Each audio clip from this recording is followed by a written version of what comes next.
Baik, bismillahirrahmanirrahim. Assalamualaikum warahmatullahi wabarakatuh. Perkenalkan, nama saya Suwardani Fitranur dari kelas 12 IPA 1 akan menjelaskan perbedaan antara debit dan kredit. Namun, sebelum itu saya akan menjelaskan pengertian dari debit dan kredit.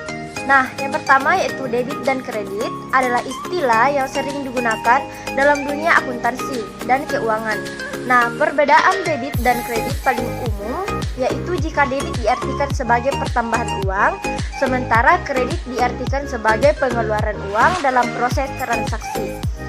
Namun, dalam istilah perbankan, kredit lebih dikenal dengan penyediaan uang atas kesepakatan pinjam antara pihak bank dan nasabahnya. Nah, di sini pihak bank memberikan jangka waktu pada nasabah untuk melunasi atau mencicil pinjaman mereka. Nah, secara keseluruhan, perbedaan debit dan kredit tidak dapat diartikan sebagai pertambahan ataupun berkurangnya tabungan untuk kepentingan laporan keuangan. Perbedaan debit dan kredit tidak sesederhana itu. Nah, selanjutnya saya akan membahas tentang pengertian debit. Nah, diawali dengan pembahasan asal mula kata debit yang berasal dari kata debere, dari bahasa Latin yang mengalami peningkatan, yang berarti pencatatan akuntansi di mana aset serta biaya mengalami peningkatan. Nah, debit biasanya akan berada pada sisi sebelah kiri dan penambahan aset biasanya berupa penambahan uang, peralatan, perlengkapan hingga aset tidak berwujud seperti sewa dan piutang. Nah, yang kedua saya jelaskan yaitu pengertian kredit. Nah, istilah kredit adalah pencatatan akuntansi untuk akun hutang dan ekuitas yang mengalami peningkatan. Nah, kredit biasanya terletak pada sisi kanan dengan nama Latin credere. Nah, jika aset atau beban ada pada posisi kredit, artinya ada pengurangan dalam akun tersebut.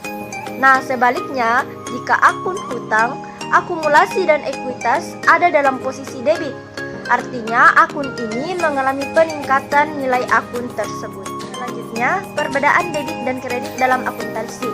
Nah, dalam setiap pembuatan transaksi akuntansi, setidaknya kedua akun ini akan selalu terpengaruh.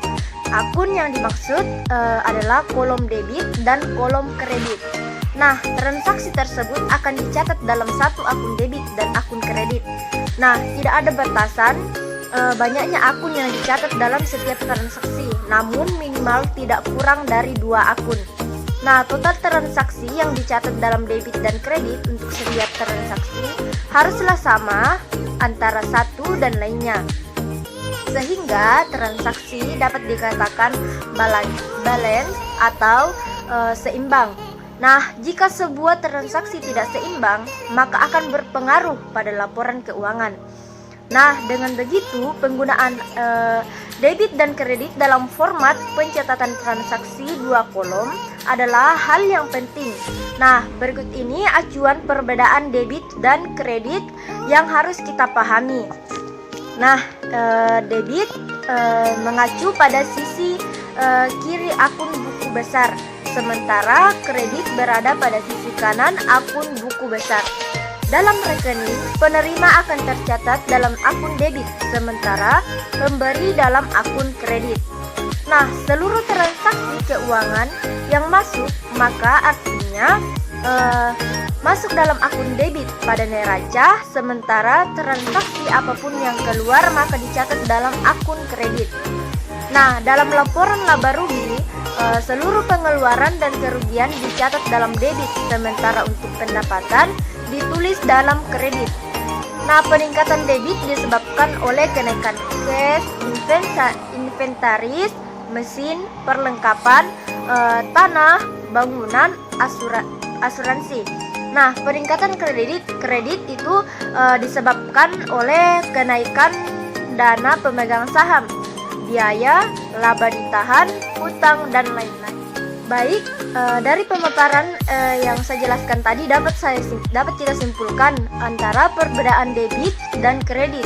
Yang pertama yaitu debit adalah pencatatan pengurangan nominal uang, sementara kredit adalah pencatatan di mana uang bertambah. Nah, yang kedua yaitu transaksi debit bisa diartikan sebagai aktivitas menabung di bank, sementara kredit diartikan sebagai aktivitas peminjaman uang di bank. Yang ketiga yaitu debit merupakan pencatatan tentang berkurangnya tabungan ataupun deposito. Nah, debit memiliki 3 kategori atau poin, yaitu yang pertama aset atau harta, yang kedua yaitu draw atau menarik, dan yang ketiga atau expenses atau disebut dengan pengeluaran. Dan kredit juga memiliki 3 kategori atau poin, yaitu yang pertama yaitu liabilities. Nah, misalnya meminjam uang untuk membeli rumah, di mana rumah adalah aset kita dan uangnya adalah kewajiban kita untuk membayarnya kepada bank tersebut. Nah, yang kedua yaitu equity, yaitu untung ataupun rugi dalam suatu bisnis. Nah, yang ketiga yaitu revenue atau pendapatan. Nah, adalah suatu uang atau gaji yang kita dapatkan setelah kita bekerja. Baik, selanjutnya yang saya akan bahas yaitu untuk kategori akun 1, 2, dan 3 berada pada akun laporan keuangan balance sheet. Nah, yang sedangkan kategori 4 dan 5, akun 4 dan 5 berada pada akun laporan keuangan income statement. Nah, di dalam penulisan laporan debit dan kredit keuangan, perusahaan dikenal dengan istilah akun lawan. Nah, akun lawan yaitu suatu transaksi yang dapat mempengaruhi minimal 2 akun. Nah, saldo debit umumnya terjadi pada jenis akun tertentu, sementara saldo kredit umumnya terjadi pada akun lain. Misalnya, pada transaksi pembelian peralatan, perusahaan secara utang akunnya terpengaruh oleh transaksi tersebut adalah mesin sebagai fixed asset, dan akun lawannya adalah utang usaha sebagai pembelian secara kredit. Nah, dapat kita lihat pada bagian di bawah untuk mengetahui jenis pencatatan dalam keadaan normal debit yaitu debit artinya untuk akun yang biasanya membawa saldo debit, dan kredit artinya untuk akun yang biasanya memiliki saldo kredit. Dapat kita lihat pada gambar tersebut. Baik, selanjutnya contoh penggunaan kredit dan debit yang akan saya jelaskan, yaitu jika Anda mempunyai uang saldo sebesar 5 juta, kemudian Anda membeli perlengkapan kantor senilai 1 juta menggunakan dana dari akun ini. Nah, ini berarti rekening bank adalah akun sumber, dan 1 juta tadi akan dicatat sebagai kredit di sisi kanan akun T. Nah, rekening biaya perlengkapan kantor adalah rekening tujuan yang didebet pada sisi kanan. Baik, berikut ini saya akan paparkan beberapa contoh debit dan kredit yang terdapat di transaksi umum perusahaan dagang ataupun yang lainnya dan sering terjadi pada sebuah bisnis. Nah, yang pertama yaitu menjual barang dagang secara tunai kepada pelanggan. Nah, maka akun debitnya adalah kas dan akun kreditnya adalah pendapatan. Yang kedua yaitu menjual barang dagang secara kredit kepada pelanggan. Akun debit piutang dagang, sedangkan akun kreditnya adalah pendapatan. Nah, yang ketiga yaitu membeli perlengkapan secara tunai kepada supplier.